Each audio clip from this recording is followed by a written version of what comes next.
Français parlent aux Français.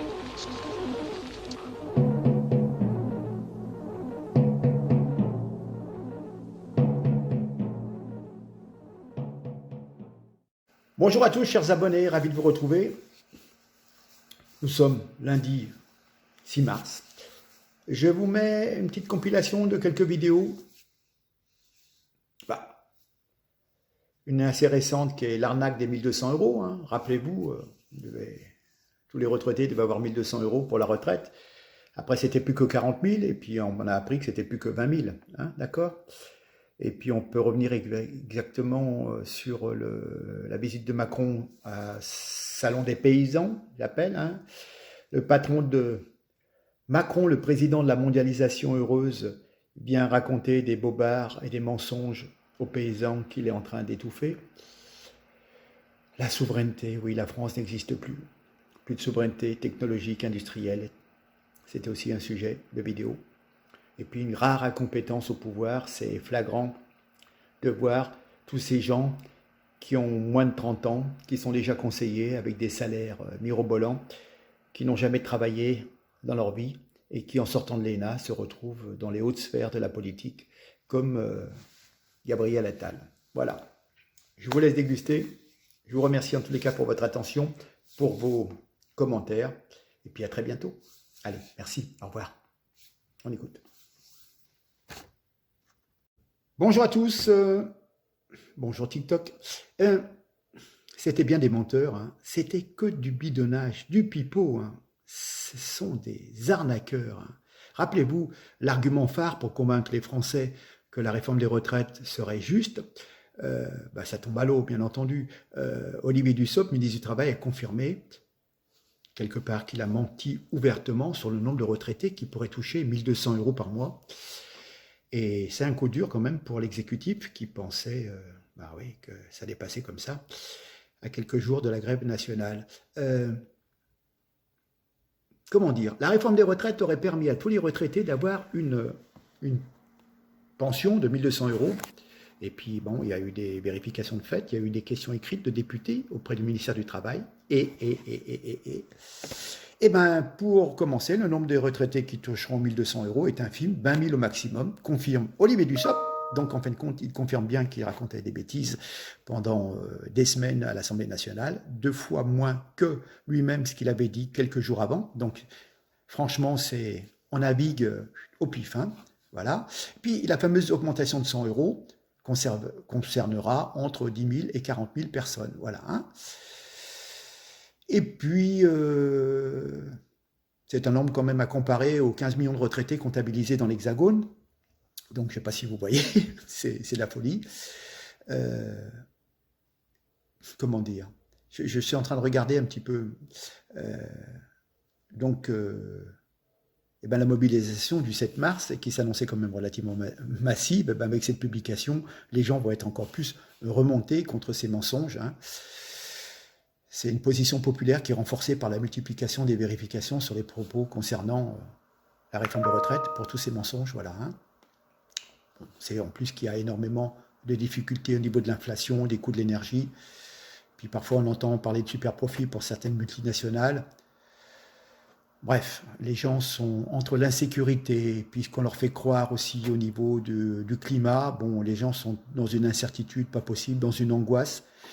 Pour peu qu'on rajoute un coup de Covid ou de vaccin, ça sera franchement le top. Il me semble avoir entendu que les Français épargnaient, enfin ceux qui peuvent encore épargnaient et mettaient de côté tellement ils ont peur du lendemain. Vous voyez, donc il y a quand même un stress très très important sur l'avenir. Si je faisais la liste de toutes les boîtes qui ferment, de toutes les chaînes de magasins et tout, mais c'est de la folie, quoi. C'est malheureux. Souvent, on a affaire à des gens quand même relativement peu qualifiés. Souvent des jeunes filles, des jeunes femmes qui sont vendeuses chez Camailleux, chez je ne sais trop quoi, enfin bref. Vous avez une quinzaine d'enseignes qui sont en train de fermer leurs magasins. Les centres commerciaux vont commencer à être relativement un petit peu désertés. Donc voilà, l'avenir n'est pas rose et c'est compliqué.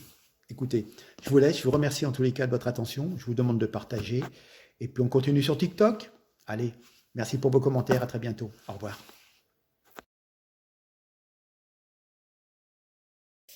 Bonjour TikTok, ravi de vous retrouver.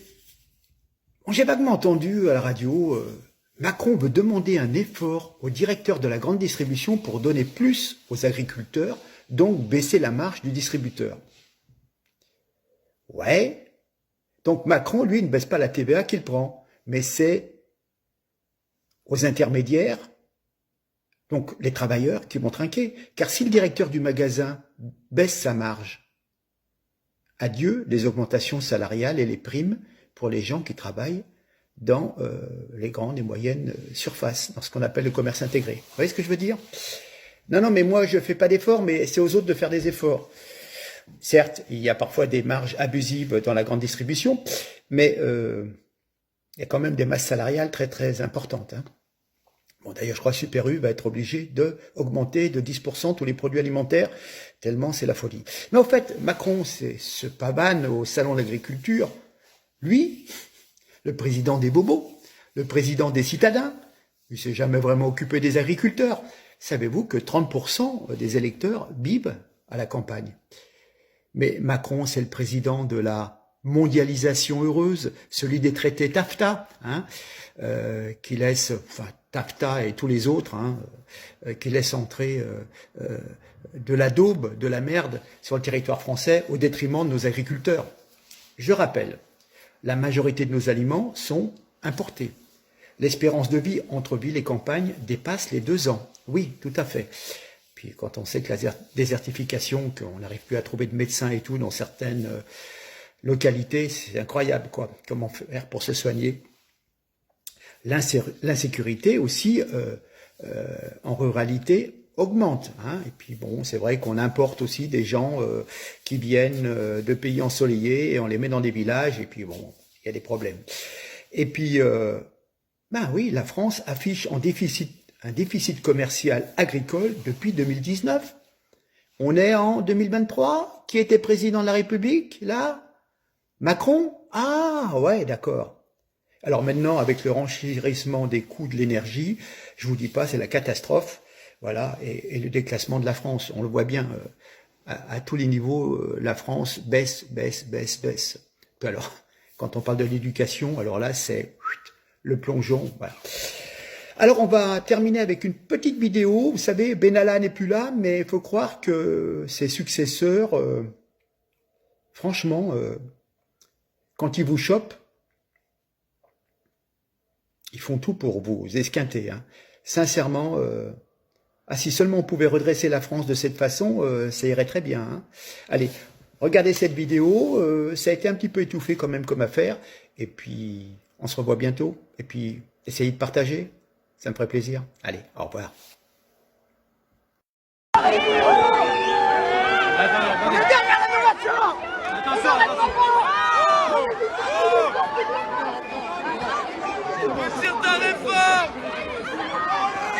T'inquiète.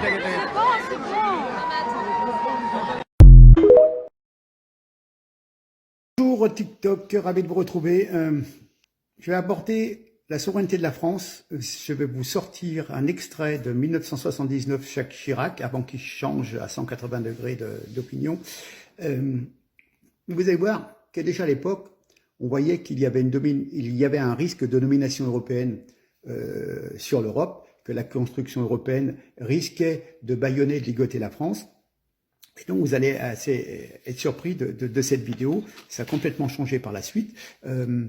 Donc, Jacques Chirac dénonce cette Europe non européenne dominée par les intérêts germano-américains. Voilà. Il arrivera 4e aux élections européennes avec 16,3%, distancé de 11% par l'UDF de Simone Veil, par le PS et le PC de Georges Marseille, oui. Et du coup, il va changer un petit peu d'orientation politique et ne plus prêcher la souveraineté de la France. Et en 92, il dira oui à Maastricht. Hein. Et à l'époque, il était conseillé par Pierre Juillet et Marie-France Garot. Donc, on va regarder vite Jacques Chirac et je vais revenir sur Marie-France Garot. L'impuissance, Cette Europe ouverte comme une passoire à toutes les crises du monde. Cette Europe non européenne, mais dominée par les intérêts germano-américains. Cette Europe du chômage importé. Cette Europe mollusque, sans corps et sans dessein véritable. Cette Europe où les sociétés multinationales dictent leurs lois aux États. Cette Europe où la France serait engluée comme dans un marécage. Je le dis avec calme et détermination, cette Europe-là, nous ne l'accepterons jamais. Et oui, et depuis, bien entendu, il se plia aux intérêts germano-américains, détenteurs des médias notamment, dans le seul but d'assouvir cette passion du pouvoir et de devenir enfin président de la République. Et oui, il avait bien changé entre le Chirac du début et le Chirac qu'on a eu ensuite comme président. Voilà.